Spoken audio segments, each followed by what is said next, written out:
तो कैसे हैं आप। स्वागत है आपका मेरे YouTube चैनल में। आज की वीडियो में हम यहाँ पे देखेंगे उत्तराखंड सामान्य ज्ञान के कुछ क्वेश्चन हैं जो हमारे आने वाली परीक्षाओं के लिए काफ़ी महत्वपूर्ण है। तो चलिए यहाँ पे शुरू करते हैं। शुरू करने से पहले जो लोग चैनल पे नए हैं वो चैनल को सब्सक्राइब ज़रूर करिए और अगर आपको वीडियो पसंद आती है तो वीडियो को लाइक भी करिए। तो यहाँ पे देखते हैं जो पहला क्वेश्चन है, मुंडा भाषा उत्तराखंड में मूलतः किन जातियों द्वारा बोली जाती है। तो जो मुंडा भाषा है ये मूलतः किरातों के द्वारा बोली जाती है। जो किरातों के जो वंशज थे उनके द्वारा यह भाषा बोली जाती है। अब जो दूसरा क्वेश्चन है, टिहरी के अंतिम नरेश कौन थे। मानवेंद्र शाह थे और इन्होंने किस वर्ष ये गद्दी पर बैठे थे। तो पहला क्वेश्चन तो इसमें यही बनता है कि टिहरी के अंतिम नरेश कौन थे, तो वो थे मानवेंद्र शाह। और ये किस वर्ष गद्दी पर बैठे थे, तो ये बैठे थे 1946 में ये गद्दी पर बैठे थे और 1 अगस्त 1949 को इन्होंने टिहरी का विलय भारत में कर दिया था। अब देखते हैं हमारा जो अगला क्वेश्चन है, राज्य आंदोलन के दौरान दिल्ली चलो का नारा दिया था। तो राज्य आंदोलन के दौरान दिल्ली चलो का नारा दिया था उत्तरांचल परिषद ने। और कब दिया था, तो ये दिया था 1972 में। और राज्य आंदोलन के दौरान दिल्ली चलो का नारा उत्तरांचल प्रदेश ने दिया था 1972 में।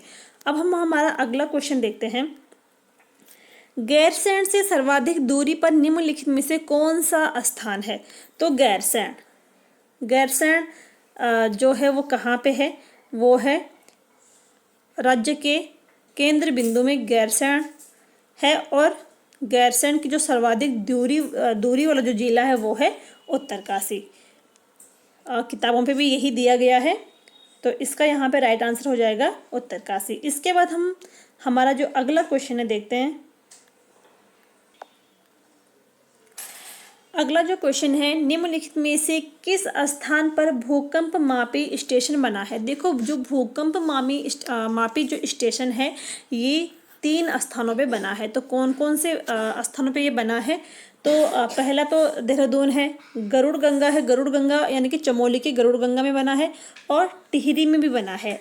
लेकिन इसका यहाँ पे राइट आंसर हो जाएगा नैनीताल में ये भूकंप मापी स्टेशन नहीं बना है। अब देखते हैं जो अगला क्वेश्चन है, निम्न में से किस नदी का उद्गम स्थल शिवालिक श्रेणी में स्थित है। यानी कि शिवालिक श्रेणी से जो नदी निकलती है, तो देखो यहाँ पे जो इसका राइट आंसर हो जाएगा सोंग नदी ये दून घाटी में बहती है और शिवालिक श्रेणी से ये निकलती है। और बाकी ये जो गोला नदी है ये मध्य हिमालय से निकलती है, लधिया नदी भी मध्य हिमालय से और कोशी भी मध्य हिमालय से ही निकलती है। अब जो अगला क्वेश्चन है, पंचाचूली पर्वत की ऊंचाई कितनी है। तो पंचाचूली पर्वत की ऊंचाई है 6904 मीटर। तो ये यहाँ पे पंचाचूली पर्वत की ऊंचाई है और ये है पिथौरागढ़ में ये स्थित है पंचाचूली पर्वत। इसके बाद हमारा जो अगला क्वेश्चन है, काणाताल या अंधाताल किस जिले में स्थित है। तो इसका यहाँ पे राइट आंसर हो जाएगा ये उत्तरकाशी में स्थित है। और उत्तरकाशी का जो डोडी ताल है तो ये डोडी ताल के ही समीप में है। इसके बाद देखते हैं जो हमारा अगला क्वेश्चन है,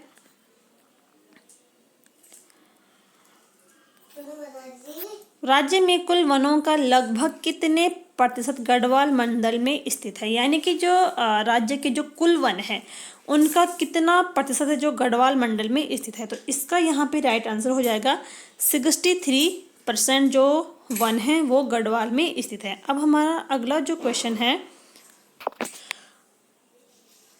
डुंगी पंतोली वन आंदोलन का संबंध किस जिले से। तो डुंगी पंतोली जो ये आंदोलन हुआ था ये वनों से संबंधित है, वनों के कटाव में ये आंदोलन हुआ था। तो इसका यहाँ पे राइट आंसर हो जाएगा ये चमोली जिले से संबंध रखता है। इसके बाद हमारा जो अगला क्वेश्चन है, कुमाऊं का खजुराहो किन मंदिरों को कहा जाता है। तो इसका यहाँ पे राइट आंसर हो जाएगा द्वाराहाट को कुमाऊं का खजुराहो कहा जाता है। अब देखते हैं जो हमारा अगला क्वेश्चन है, प्रदेश की पहली एनिमल एम्बुलेंस किस जिले में चलाई गई है?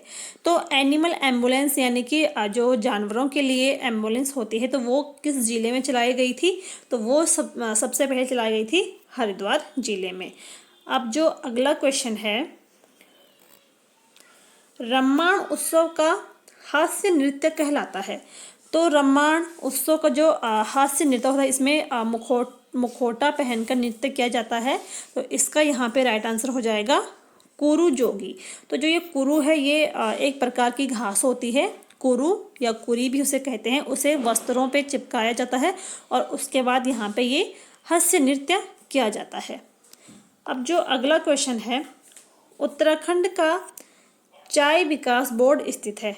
तो चाय विकास बोर्ड उत्तराखंड का कहाँ स्थित है? इसका यहाँ पे राइट आंसर हो जाएगा अल्मोड़ा में। अल्मोड़ा में उत्तराखंड का चाय विकास बोर्ड स्थित है। अब जानते हैं जो अगला क्वेश्चन है,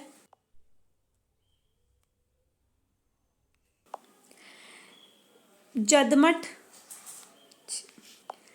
प्रेतशिला स्थित है।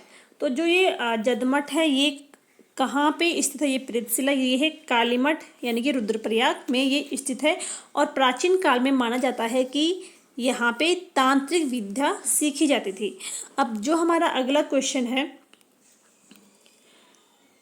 कौन सा एक सुमेलित नहीं है? तो यहाँ पे पर्वतीय विष्णुदत्त उनियाल, अल्मोड़ा अखबार बुद्धि बल्लभ पंत, पुरुषार्थ गिरिजादत्त नैथानी और कुमाऊं कुमुद हरिप्रसाद टमटा। तो ये यहाँ पे गलत हो जाएगा क्योंकि जो ये कुमाऊं परिषद है इसको यहाँ पे लिखा था प्रेम बल्लभ ने। तो प्रेम बल्लभ ने ये लिखा था कुमाऊं कुमुद। अब जो अगला क्वेश्चन देखते हैं, अलकनंदा से बह चुके श्रीनगर को बसाने में मास्टर प्लान किसने तैयार किया था? यानी कि जब अलकनंदा से श्रीनगर बह गया था तो उसको दोबारा से बसाने का जो प्लान था वो किसका था? तो वो था यहाँ पे ई के पो ने ये मास्टर प्लान बनाया था कि दोबारा से यहाँ पे श्रीनगर को बसाया जाएगा और इनका संबंध भू बंदोबस्त से भी है। अब देखते हैं जो अगला क्वेश्चन है, राज्य में नॉन रेगुलेशन सिस्टम किस वर्ष हटाया गया है? तो इसका यहाँ पे राइट आंसर हो जाएगा 1891 में नॉन रेगुलेशन सिस्टम हटाया गया था। चलते हैं अगले क्वेश्चन की ओर। सोमवारी महाराज का काकड़ी घाट आश्रम नदी किस नदी तट पर स्थित है? यानी कि जो सोमवारी महाराज का काकड़ी घाट आश्रम है वो किस नदी के तट पर स्थित है? तो इसका यहाँ पे राइट आंसर हो जाएगा कोसी नदी के तट पर स्थित है काकड़ी घाट आश्रम। इसके बाद देखते हैं जो अगला क्वेश्चन है, 2011 की जनगणना के अनुसार राज्य में सबसे कम मुस्लिम आबादी किस जिले में है? तो इसका यहाँ पे राइट आंसर हो जाएगा बागेश्वर में सबसे कम है और सबसे अधिक अगर बात करें तो सबसे अधिक है हरिद्वार जिले में। इसके बाद देखते हैं जो हमारा अगला क्वेश्चन है,